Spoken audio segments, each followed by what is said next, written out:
Hello, I'm Nick Fouch from Fouchmatic Off Grid, and we are here at Wheaton Labs for day number 10. Is it 10 already? Of the permaculture design course here.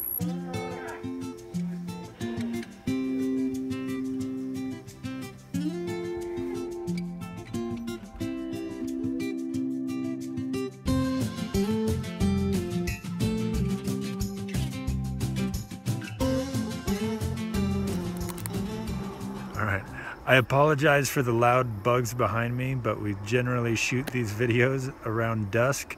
We picked a new location and it's already being used by somebody, but we're just gonna cohabitate with these bugs. I just want to take a minute to say that all of the instructors here that have come through Wheaton Labs for this PDC have been awesome.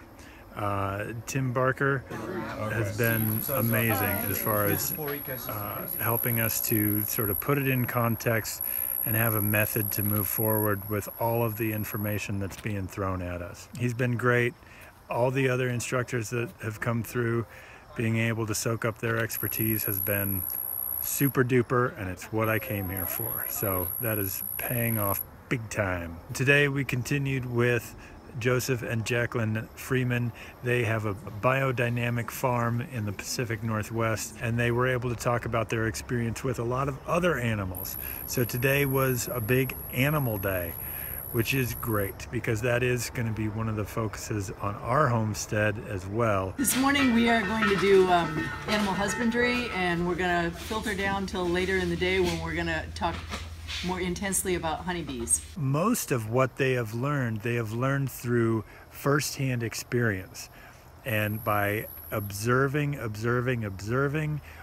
what actually works. One of their #1 rules is the animals' needs come first. The main thing that I want you to get is that if you have animals, you're the steward. They're mostly, well, they're totally your responsibility. Their needs come first. You know, farm chores are always inconvenient. It's inconvenient to get up at the time that your farm animals need you to get up. But you have taken on the role of steward to these other living beings, and you plan from the get-go to benefit from their bodies.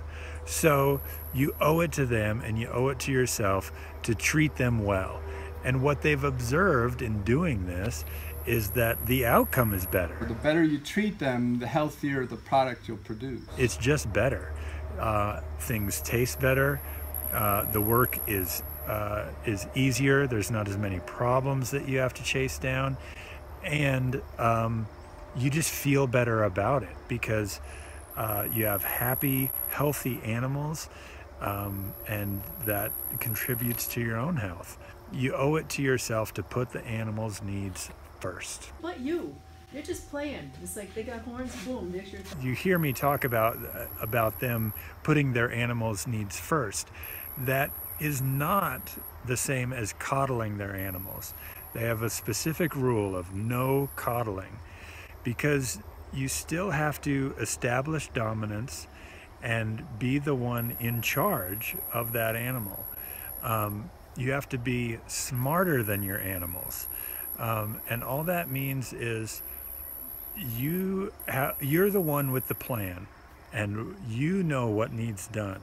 And you have to teach that animal what needs done from the moment that they're on your farm or the moment they're born on your farm. Move him back from the fence. Move him in like 5 feet or so, just so he doesn't... It's like your dog that you can't keep from you. Joseph talked a lot about even just body language, and how the body language between a person and the farm animal is crucial, not just for establishing dominance. It's so that you have a working relationship, so that you're able to move that animal or get them where they need to go, or do whatever operation to them that you need to do without it being a constant struggle, or doing it by sheer force. hearing him talk about that, just about the turn of your head and the lowering of your eyes, and it's real animal instinct stuff. And if you're going to engage with animals, that's what you're engaging with, is you have to speak to them in a language they will understand. I got a huge kick out of the change of pace that happened at this workshop over the last 2 days. Helen Attow, who taught us about plants and soils, was just a firecracker all the time, full energy, lots of movement, lots of voice. And Jacqueline and Joseph are so mellow and careful with their movements.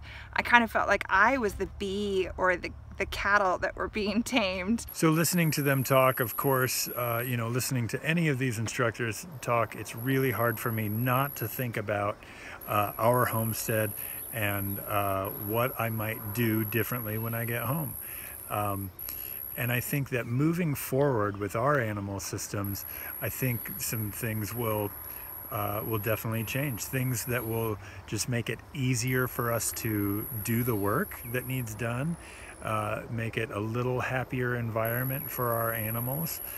And we do want to expand animal systems. So, you know, more goats and more milking, and we'll probably do meat birds another year as well.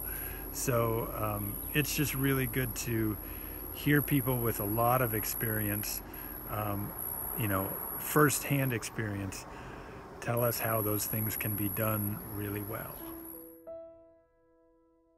Jacqueline's life work since moving out to her farm has become bees.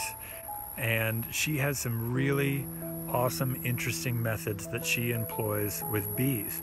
I was pretty much left on my own. I didn't have any mentor, and I couldn't find anybody. And remember, 14 years ago, the internet was nowhere near as strong as it is now. She is, I want to say, mostly self-taught. I would watch and I'd say, I'm willing to do anything, dear bees, but geez, you got to give me a few hints here, because I want to take care of you the best way possible, but I don't know how to. She has a book out called The Song of Increase, where she details some of her natural beekeeping methods. She values the bees for what they are. A lot of people really are just keeping bees for the byproduct to get a certain number of pounds of food in honey out of them. And she's recognizing that they already have a primary function on your farm, and that's pollination. And that their pollination comes before your need for sweet things.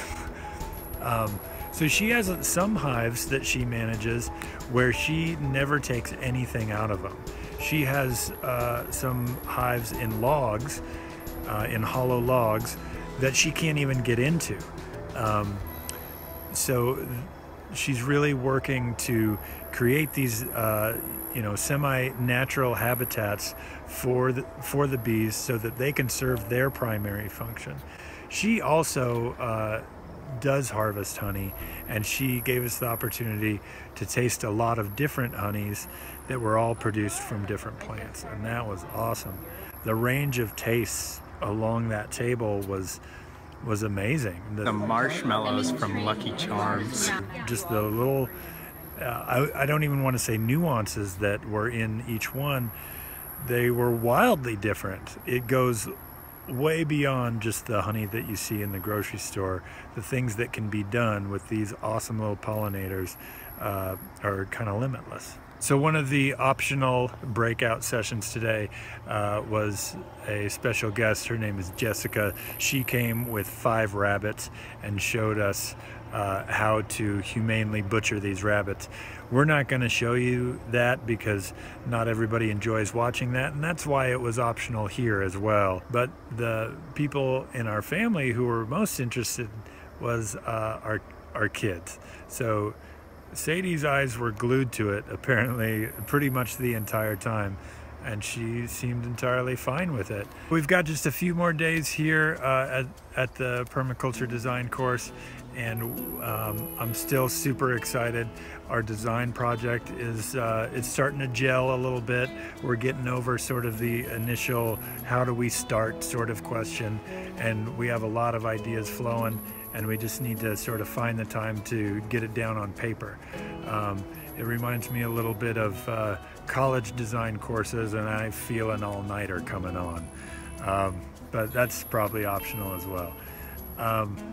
I'm excited to leave here to go and see some other things. We're going to some other places to see how some other folks do some different animal systems, and visit some old friends. So I'm looking forward to the next part of our trip, and also looking forward to going back home and seeing our property through new eyes, essentially. So I'll see you there, I guess.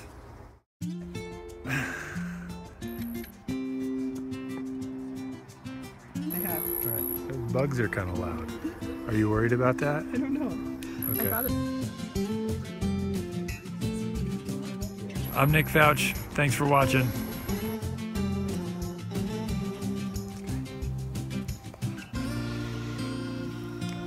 Good night, Tabby.